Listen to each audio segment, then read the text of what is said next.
and welcome back to Sundays in the Garden.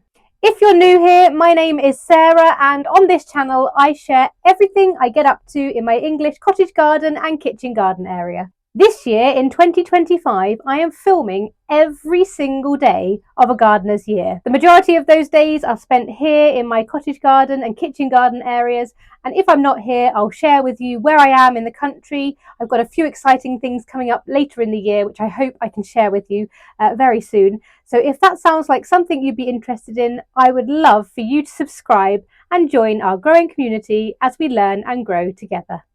It's Sunday again, so I'm going to continue what I was doing yesterday, which was to pot on my tomato seedlings. I'll show you how the ones that I left in the greenhouse for the first time are doing, and then I'm going to pot on the remainder of my seedlings.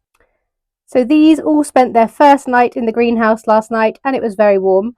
So they did fine. I came out this morning and it was about 11 degrees in here, so they did really well. But the temperatures are dropping dramatically next week, so fingers crossed they continue to do well as things get a bit colder. I have noticed that the compost is quickly drying out in here, so I'm going to give these all a really good water, and then I've got to continue potting on the remainder of my tomato seedlings down here. If you're new here, then you might think that's rather a lot of tomato seedlings, but I am having a plug plant sale for charity in a few weeks' time, so I'm growing a lot of extra things this year so that I've got plenty for the charity sale as well. So the first thing I'm going to do is give all of these a quick water. I've filled these with some seed compost, and now I'm going to pot on these Gardener's Delights, which are all the ones on this side. I've got 3 rows of the cherry choc, 3 rows of Gardener's Delight. So the Gardener's Delight are going in here.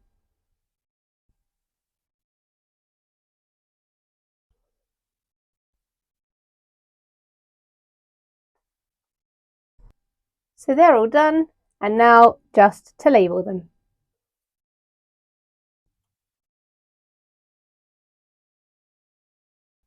Ta-da! And they are all labelled. So now to give them a little bit of water, and then I'll move on to potting on the final tomatoes.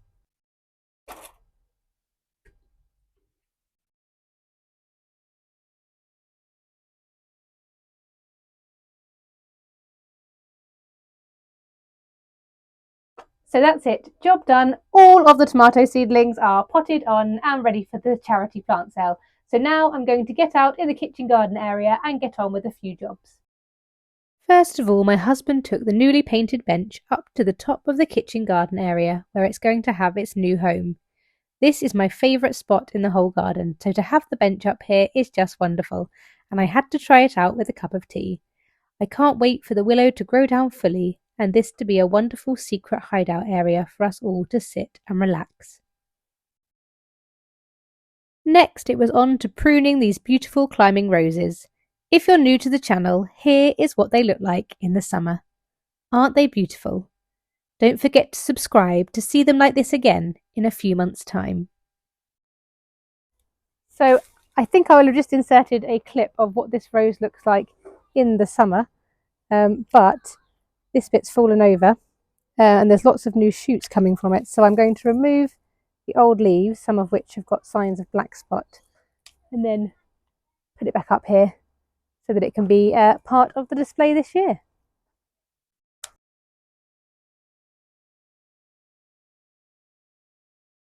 As is always the way, I then noticed more areas that needed some work, so I began working my way along the fence line, sorting out any areas that needed attention. Once this was done, I moved over to the herb chimney planters and began clearing away any of the old dead foliage towards the top of the plants to make way for all of the beautiful new green growth that is coming from the base.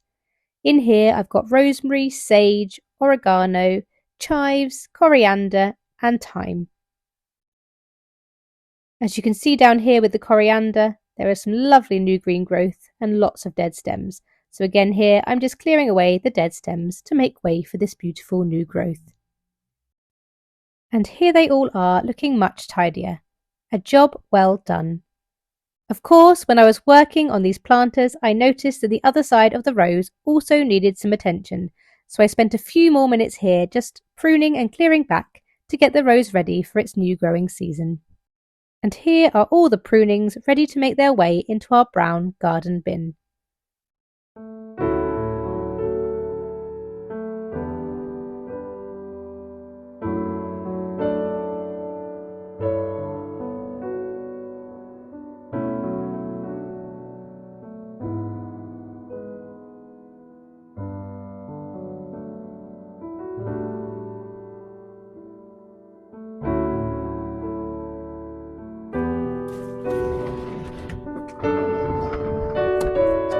Hello everyone and happy Monday.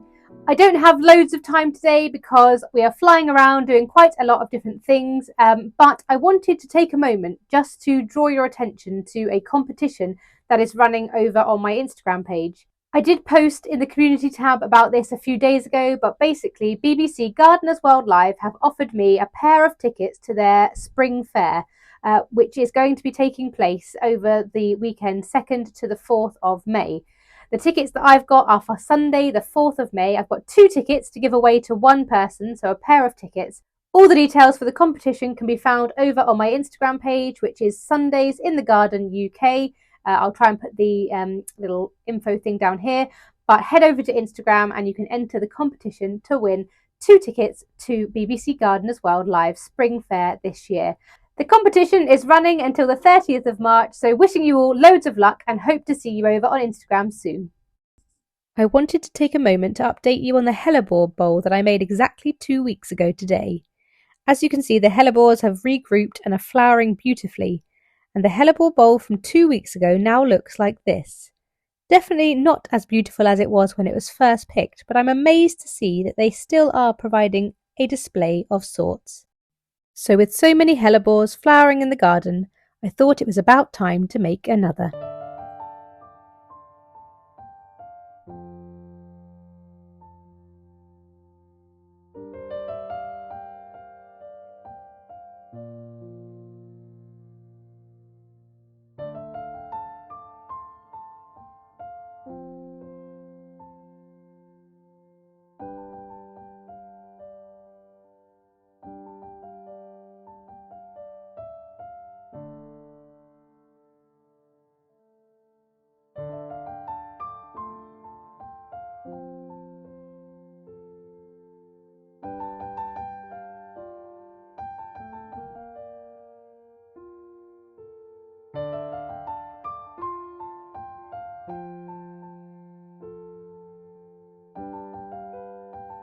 On Tuesday the 11th of March, my youngest little boy had a fever, so it was just a day of checking on the garden and making sure the seedlings in the greenhouse were doing okay despite the colder temperatures, and I was really pleased to see that they all seemed to be thriving.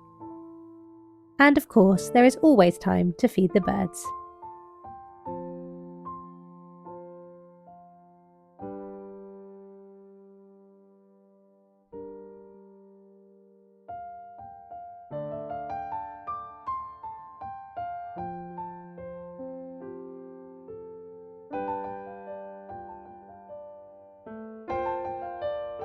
On Wednesday the 12th of March, I potted up some of my first early potatoes.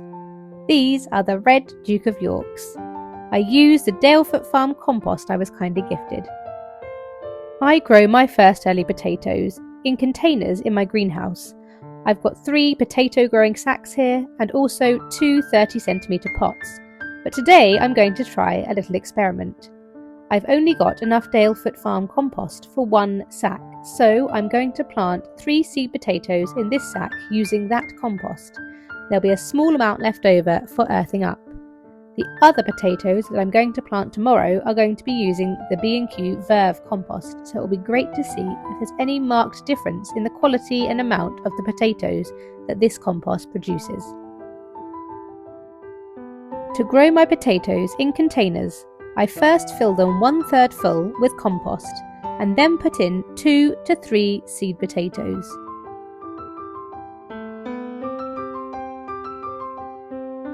I then cover the seed potatoes with more compost until the container is 2/3 full. This leaves the final third to be used for earthing up as the plants grow. Finally, I give them a good water and then don't water again until the first shoots start to appear above the soil.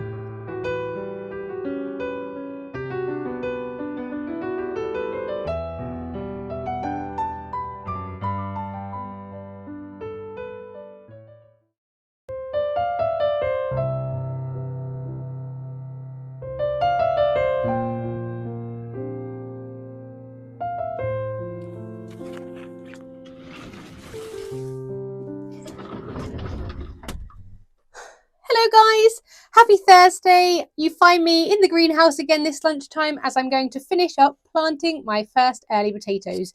As I said yesterday, these are the red Duke of York variety, and the ones I planted yesterday were in the Dalefoot Farm composts, and today I'm going to be using the B&Q Verve compost to plant the remainder into the other 2 bags I have, and also 2 30-litre buckets as well. So we'll see if there's any difference in the quality of the potatoes that come out of the Dalefoot composts as opposed to the other ones. So I've got 2 of the potato sacks like I used yesterday, as well as 2 of these 30-litre buckets. I have 10 of these in total, so I'm going to use the other 8 for my main crop potatoes later in the year.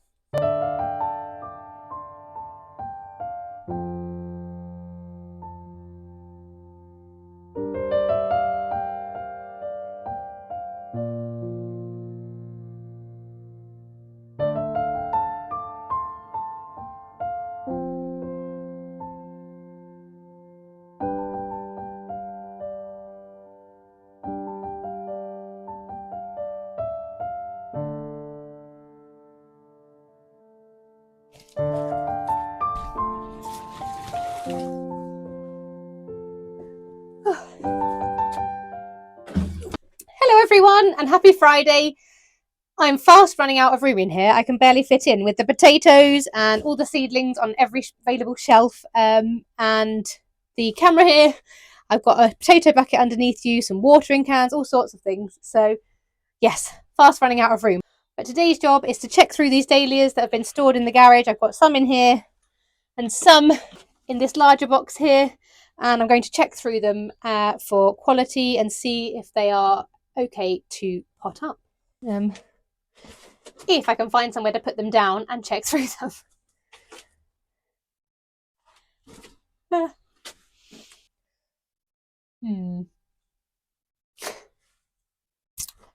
So I hope you can see me down here. I am going to just carefully sort through these. Hopefully I've labelled them well. We'll find out how well I've labelled them and how well they've stored. And then if they are all looking okay, then I'm going to pot them up.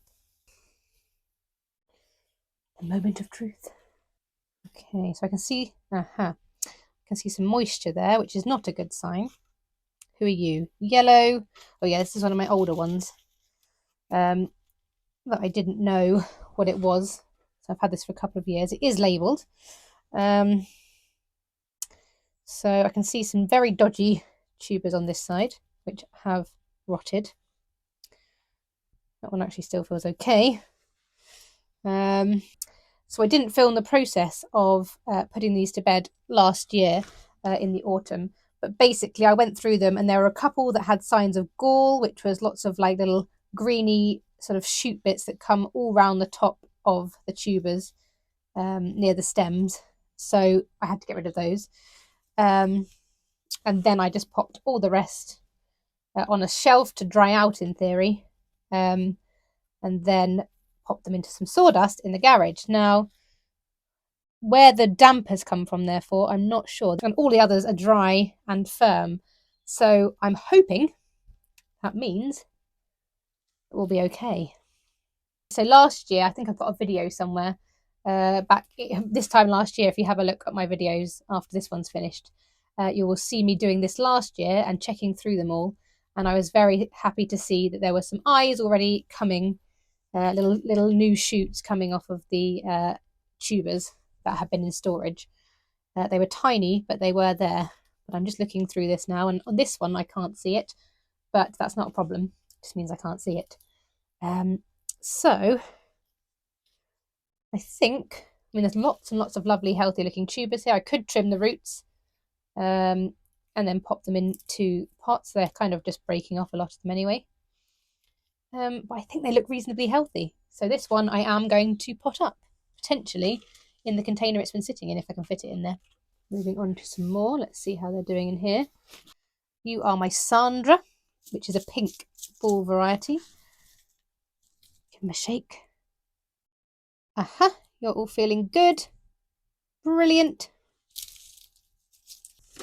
Pop you over there for now. Who else is in here? All yellow, so this is another yellow one.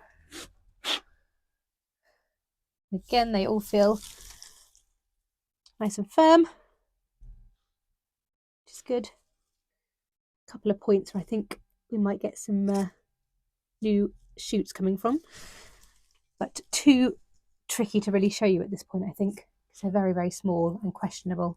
But again, that's stored really, really well, so I can pop that into a pot to wake it up. Who else is in here? Hello, who are you? Yep, they all feel great. Nice and firm. There's 4 there that look okay. Who else is in here? Anyone else in here? Oh, I feel that there could be some moisture here. So this one has collapsed completely. Have we got any good ones left on? And if so, we'll probably give it a go. Oh dear, there's a few not looking great. Maybe I should split this one because half of it looks better than the other half. Let's have a look. So some not done so well, some absolutely fine. So we don't give up on you, we give you a go. There could be some decent growth potential in these other tubers, and you can actually grow a dahlia from 1 tuber. So there are plenty of tubers here that seem okay. So we'll give it a go. Number 5. Anyone else in here? Or is that it? I can't actually feel anymore. That's all that we're in there. I've bought 1 more new variety for myself. So I'm going to get that into a pot as well. So that'll be 6. 1, 2, 3, 4, 5, 6. If anyone's got any recommendations for some great varieties of dahlias, then let me know. I might check out Dahlia Beach because I've wanted to get some from Andy at Dahlia Beach for a while. So I might check out hers and see which varieties look great for 2025 and find some suitable size pots for these dahlias. You can rehydrate these in water for a little while before you plant them up, but I don't normally do that, and they're normally okay. Whether that speeds things up, I don't know. Let me know in the comments if you normally put yours in water to wake them up first before you plant them into pots, but I haven't done so in the past and it has always been fine. So you're there. When you wake up properly, they'll get potted into much larger pots, but we put them in these small pots to see if they're going to wake up. And last year, all but 1 did, I believe. Let me know in the comments if you store your dahlias over the winter, and if so, how you do it. Do you leave them in the ground if they're already in the ground? I think if these were dahlias that were in the ground, then I would do the same. But because we haven't got many sunny positions in our garden, with it being very shaded, we don't have any dahlias in the ground. These are all in containers, and they go down by our house where the spring pots currently are at the moment. And it just is the sort of autumn, late summer and autumn display that replaces the spring display. And yet, so far, I haven't got a middle season display of kind of early summer flowers in those pots. So if anyone could suggest some lovely early summer flowers for the pots, then do let me know. So we could have a continuous display down by the house all year round. The seedlings up here are going into our charity plant sale next Saturday. Today is Friday. So in a week, just over a week, these will be being sold as little miniature seedlings and plugs for charity. And then it will free up a bit of space up here for me to have some of the seedlings that are in the house come back out here. I saw a really interesting video on Instagram today about plastic in the garden, and using plastic as gardeners and how much we have. The person who shared the video was saying that they have a plastic-free potting shed and a plastic-free greenhouse. So I guess they produce all of their own compost, so they don't have these bags, and they don't use plastic pots and things. When we moved here, this greenhouse was full of plastic watering cans, plastic pots, and lots and lots of plastic. And so we haven't really got rid of any of it. We've just reused all the things that were here. But obviously, eventually they do come to the end of their life. They get brittle, etc. And I would love to move to a less plastic heavy garden. So I want to get into some composting. So if anyone can recommend a good spot, or can suggest rather a good spot in our garden for compost bins and bays, then please do let me know, because I'm not sure where we would choose. Potentially behind the greenhouse here, we could clear away some space and make some bays, but we haven't got a huge amount of space. I mean, we have got a lovely large garden, but in terms of unused space, I'm going to do a garden tour in a couple of weeks. So if you spot anywhere on that tour, then let me know as well where a good spot for some compost bays could be. And then in terms of getting rid of plastic, apparently B&Q take in plastic pots for recycling, so that's something to bear in mind. But what do you do? Do you have a heavily plastic, do you rely heavily on plastic in your gardens, or do you try to go plastic free? We've got one metal watering can down there, and I think I'll always be mindful now to replace watering cans with sustainable watering cans. So hopefully over the years I can move to a more sustainable garden, which will be great. But in terms of the plastic pots we've got here, these are all very, long living pots that have been here for a long time and get reused year on year. And I can try and recycle them when they come to the end of their lives. But the man I was watching said that a lot of them just can't be recycled and they're thrown in landfill. So it's just a scary prospect, really. These are reasonably new. I hope they last me a long time. Probably can't see them, but some of the seed trays, some of them are old and were here. I think these ones up here, these black ones, were here when we moved in, again 11 years ago. So a lot of it is just old, and throwing it out would be wasteful, and just as bad at this point to try to look sustainable. I'd rather use the things we've got. But let me know what you use. I know people use their trays from fruit and veg to start off seedlings and things. So that's definitely something I will move to do if these come to the end of their lives. But it's a tricky area, isn't it? Because we all want to do our bit in the best ways possible. But I sort of feel like some of the stuff we've got, it would be wasteful to get rid of to look sustainable. Oh, look at me. My greenhouse is plastic free because I've taken it all out and replaced it with things that aren't plastic and got rid of all the plastic to somewhere else. So yes, let me know in the comments what you use to be as green and sustainable as possible. I don't know if I would have said earlier in the video, but my little boy's not been very well this week. He's had a really high fever and not many other symptoms, just a really high fever and really tired. My youngest, so that's been a shame for him because he's missed out on a few things, and we've all had a bad night. He's been off of his food, bless him, and that kind of thing. Seems to be still many bugs around. We had that lovely full spring last week where we all thought spring was on the way, and then it's gone colder and miserable, and the bugs have been back in our house again. So all looking forward to brighter weather and hopefully healthier times. Hope you are all keeping well wherever you are.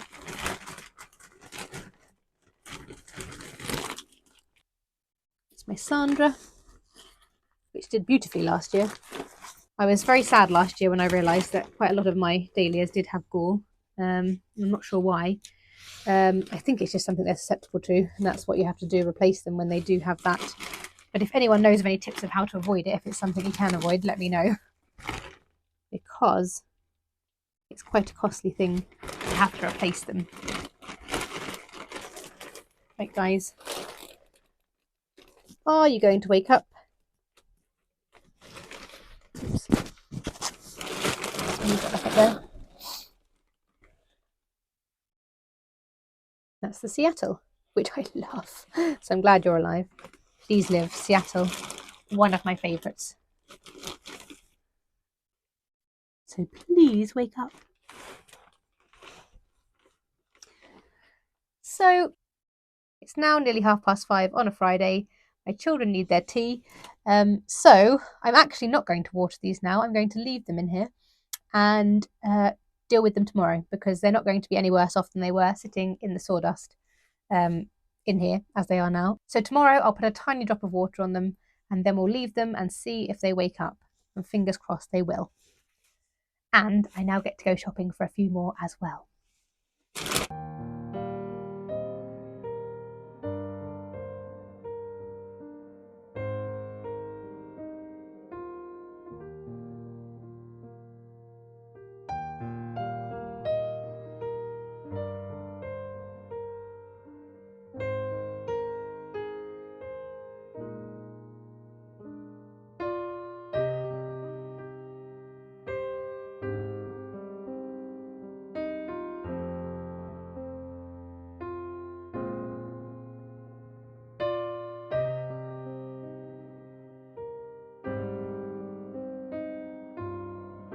Today you join me as I am preparing for something really exciting.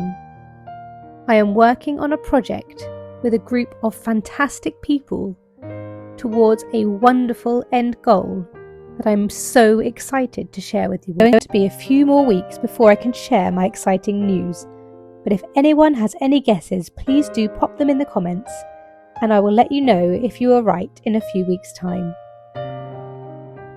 It's an honour to be potting up these green alkanet as they prepare for a very exciting journey.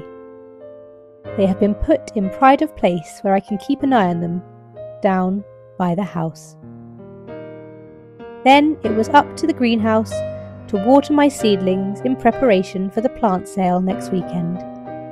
Join me again next week to see how I get on and how many tomato plants I managed to sell for Marie Curie.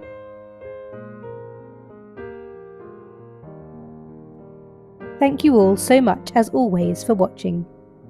If you've enjoyed the video today, please don't forget to like and subscribe, and I'll see you again next week as I share more of my gardener's year.